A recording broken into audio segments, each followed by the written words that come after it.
Duke and Duchess of Sussex have just announced the birth of their daughter. It is the second child for Prince Harry and Meghan Markle, and the baby's name honors two members of the royal family.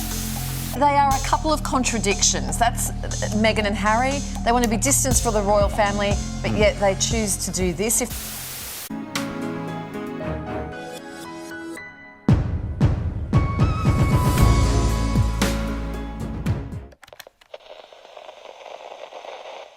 Hey everyone, and welcome back to Exposing SMG. I'm sure you've all heard the news by now. Prince Harry and Meghan Markle welcomed their second child, a baby girl, this past Friday on June 4th. The news hit the press 2 days later. Now, we all took guesses on what they would name their baby girl, and of course, many assumed that they would name her Diana in honor of Harry's mother, the late Princess Diana. And we all know how much our girl Meghan wants to desperately be the new Princess Diana. So what did they do? Go a step further and include a tribute to Harry's grandmother, the Queen. Stay tuned until the end of the video where I discuss their strained relationship with the Queen and 3 public things that happened to show that the Queen isn't happy with them. Here's what happened. A statement released from the couple read, "It is with great joy that Prince Harry and Meghan, the Duke and Duchess of Sussex, welcome their daughter, Lilibet Diana Mountbatten Windsor, to the world. Lily was born on Friday, June 4th at 11:40 a.m. in the trusted care of the doctors and staff at Santa Barbara Cottage Hospital in Santa Barbara, California. She weighed 7 pounds, 11 ounces. Both mother and child are healthy and well and settling in at home." The statement continued, "Lily is named after her great-grandmother, Her Majesty the Queen, whose family nickname is Lilibet. Her middle name, Diana, was chosen to honor her beloved late grandmother, the Princess of Wales." This is the second child for the couple, who also have a 2-year-old son named Archie Harrison Mountbatten Windsor. The Duke and Duchess thank you for your warm wishes and prayers as they enjoy this special time as a family. And Meghan and Harry also took to their Archewell website to share a personal message, writing, "On June 4th, we were blessed with the arrival of our daughter, Lily. She is more than we could have ever imagined, and we remain grateful for the love and prayers we felt from across the globe. Thank you for your continued kindness and support during this very special time for our family." Aw, so cute. Now, it wouldn't be Meghan and Harry if they didn't stir up some controversy. If you're just an innocent civilian new to the world of Meghan and Harry and their public controversies, check out my playlist on them where I've talked about all the lies they've spewed on Oprah, their shady start to the relationship, the drama that erupted after Prince Philip's death, everything they've done since Oprah, and so much more. To the average person, one would ask, why does it matter that they chose a name to pay tribute to the late Princess Diana and the Queen? Isn't that a good and respectful thing? Well, let's just say that Harry and Meghan aren't on good terms with the royal family, and they made that very clear. They've publicly expressed their disdain for the family, and it's why everyone is accusing them of naming their child, a personal name for the royal family, as just another thing for them to gain publicity from. To honour their grandmother, I think they should just shut up and stop giving interviews. Yeah. And we all know that celebrities that cry about privacy the most are the ones that yearn for nothing more than publicity.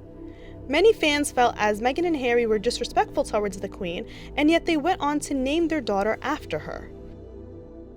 One fan wrote, "The Queen's nickname is deeply personal to her. No one called her that except Margaret and Philip. I think it's very disrespectful to use Lilibet as the first name. Elizabeth, no problem. They could still call her Lily, but Lilibet is too much." Another wrote, "Everyone's saying she would capitalize on Diana, but it's the pulling of current, not past heartstrings that would seem the obvious last-ditch effort to impact purse strings." And another one wrote, "This is an insult masquerading as a tribute. That was a very personal nickname only the people closest to Her Majesty the Queen were allowed to use. Harry and Meghan are appropriating it after the things they've done and the way they have treated their family led by Her Majesty the Queen. This is really provocative." Another Twitter user wrote, "What kind of hypocrite smears his grandmother's family, calling them racist bullies, causing her huge distress, then gives his daughter that family's pet name for that grandmother's?" And that's a good point. But on the other hand, supporters of Meghan and Harry, or just regular folk that follow up with the entertainment news, were happy to congratulate the couple and even expressed how touching they found their tribute to be. One Twitter user wrote, "Good for them, I hope they're happy. Now let's get back to dismantling the monarchy." Another wrote, "What an absolutely beautiful name, wishing their new daughter a lifetime of love and happiness." Another Twitter user who supports the duo wasn't happy with their choice, writing, "I love Meghan and Harry, I really do, but when you go on national television and call your family words, and then months later name your daughter after your grandmother, that just, I don't know man, I'd never name my daughter after anyone from the family who brought me pain." So for the most part, it was just their supporters saying congratulations or boasting about how beautiful the name is. And I think many people expected that the name Diana would make an appearance in their daughter's name, but many were shocked by the tribute given to the Queen. Even when Meghan went on Oprah, she made sure to express how nice the Queen was to her and how Meghan had no problems with her. Personally, I think she just didn't want to go against the head of the royal family. I don't believe that the Queen was mean to her at all, but as we know from that painful Oprah interview, a lot of lies were spewed. And one of the things that I made sure to express in my article about them and in the videos was that if you were on such good terms with literally the head of the family, why is it that those below her, in terms of power and respect, were able to get their way with you? You know, Meghan complained about lacking the power and authority to do anything in the palace, and yet boasted about how amazing and helpful the Queen has been. So why didn't you go to her for help? Meghan and Harry were faced with a lot of questions about their relationship with the royal family, but all in all, many people came to the conclusion that they wanted to accuse or publicly feud with the likes of Prince Charles, Prince William, and Kate Middleton, as opposed to tackling higher senior members such as the Queen and at the time Prince Philip. So their public past with the royal family and obvious disdain for them makes many people, including me, believe that they're using the Queen's nickname for their daughter as a mockery, to be honest. You can't publicly disrespect someone and go against their wishes but then be like, "We're gonna name her after you." You know, it gives the idea that they're after the publicity more than anything. And years down the line when the Queen passes, no one is really going to remember the strained relationship that Meghan and Harry had with her. Instead, they'll remember how Saint Meghan and Saint Harry named their daughter as a tribute to the Queen. And it's crazy to think that these public figures would go to the lengths of naming their literal child after someone that they're clearly not on good terms with, just for the sake of publicity. Of course, all ethics and moral codes have long been violated by Meghan and Harry, and it seemed like they sacrificed their own well-beings to constantly be in the press no matter how much they cry about not wanting to be. And it all goes back to how they wanted to do things their own way, but still get the privilege of being royals.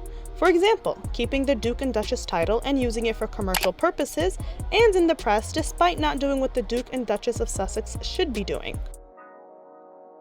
I do find this as a new low for Harry and Meghan, and I think that they definitely caught everyone by surprise by using the Queen's personal nickname.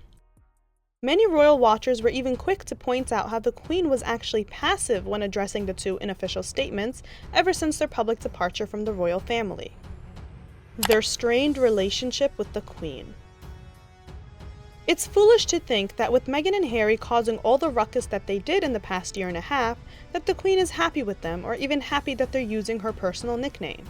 Here are some moments where the Queen publicly showed her disapproval towards the duo, but still retained the usual classy and not directly speaking about it way that the Queen usually goes to.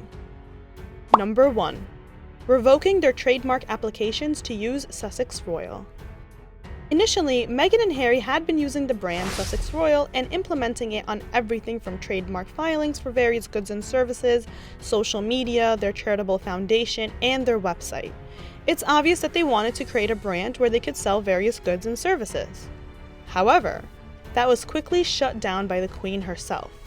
On their former website, sussexroyal.com, it was written that as the Duke and Duchess will no longer be considered full-time working members of the royal family, it was agreed that use of the word royal would need to be reviewed as it pertains to organizations associated with them in this new regard.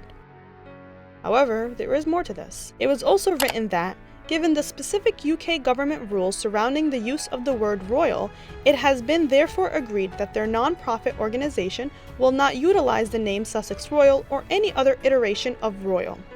For the above reasons, the trademark applications that had been filed as protective measures and that reflected the same standard trademarking requests as done for the Royal Foundation of the Duke and Duchess of Cambridge have been removed. Anyone else love how they just had to include William and Kate there? Oh, just like they filed, but ours is now removed. It's like it has no correlation, but they just had to let us know. So basically, the Queen allowed them to retain, but not use, the word royal as they had hoped. Number 2. The Queen basically calling them liars on Oprah. After their explosive interview with Oprah and how they accused the royal family of being racist, the Queen responded in simply 61 words. The Queen wrote, "The issues raised, particularly that of race, are concerning. While some recollections may vary, they are taken very seriously and will be addressed by the family privately." While some recollections may vary, aka your version of the truth isn't the truth. And as I've said in previous videos, I'm not here nor am I ever here to make excuses for racism or anyone that experiences it. This part of the video just talk about their classy battles with the Queen. Number 3. Hinting that she wasn't consulted about their initial departure. When Meghan and Harry released their statement in January 2020, saying that they are officially resigning from royal duties, the Queen's official reply to them hinted at her being surprised with their leave. It read, "Discussions with the Duke and Duchess of Sussex are at an early stage. We understand their desire to take a different approach, but these are complicated issues that will take time to work through." At an early stage, aka we just found out. At the time, news also broke that no one in the royal family was consulted about the break and that they were all apparently disappointed. And saying that these are complicated issues that will take time also insinuates that Meghan and Harry just threw the news on them and that they don't agree with it. Of course, Meghan and Harry went on Oprah to say that everyone was well aware of their decision to leave and they told the Queen in advance, but I feel like they told her about 15 hours before the statement and called it a day. I don't think anything was done in a respectful or professional manner, and with the turn of events, I can say that there is bad blood between our controversial couple and the royal family. So these are just a couple of examples in which the Queen publicly showed that she is disapproving of them, or at the very least, feels disrespected by them. Comment down below any other examples that you have, and let me know how you feel about Meghan and Harry's choice of names for their baby daughter. Do you find that their tribute is rather sincere and them letting bygones be bygones? Or do you find their tribute disrespectful and just done for publicity reasons? Let me know. Also, comment down below any other video ideas you have about the royal family. Maybe I can cover William and Kate or even Diana and Charles. Make sure to give this video a like if you enjoyed and subscribe for more videos every week. Thanks, and as always, I'll see you next time.